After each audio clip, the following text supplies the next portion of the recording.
Today, my favourite creator of Christmas stories, Charles Dickens. Do you know, when he died, a market girl here in London said, "Dickens? Dead?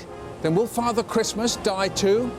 So where better to find out more about the great man's festive legacy than here at 48 Doughty Street in Bloomsbury, where Charles Dickens once lived.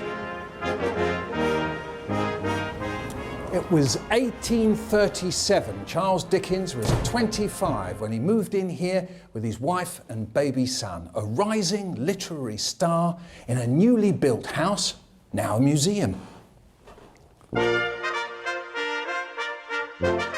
it could have been a washroom like this that might have inspired the story about Mrs. Cratchit using a boiler or a copper to cook her Christmas pudding. Like a speckled cannonball ignited with blazing brandy.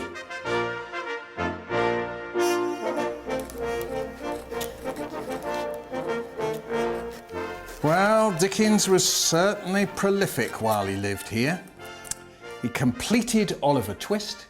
He wrote Nicholas Nickleby and part of Pickwick Papers. A Christmas Carol will come later, but this museum holds many fascinating items related to this magical story.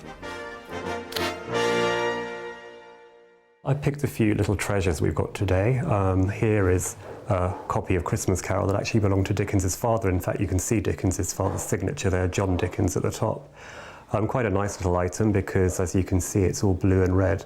But when Dickens originally was given this copy, he was given it with green and red titles, which we associate with Christmas. He rejected it and went for blue and red. And tell me a bit about the picture. Who did that? Well, the illustrator was called John Leach. He was a friend of Dickens's, and you can see these lovely little hand-coloured paintings throughout the book. Cost a lot of money. In fact, Dickens didn't make much money through these. And what else have you got? Well, also another scene on this fan of Fezziwig and his wife dancing. This was actually painted by Dickens's daughter, who was born in this house.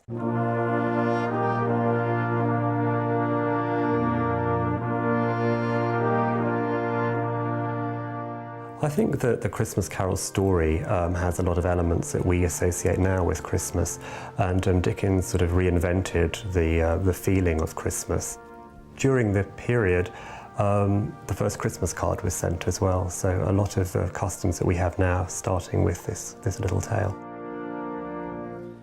And there'd be plenty of Christmas spirit of the alcoholic kind flowing from the wine cellar here in Doughty Street, just as there is in A Christmas Carol. Large bowls of punch and Bob Cratchit's special cocktail of warm gin and herbs.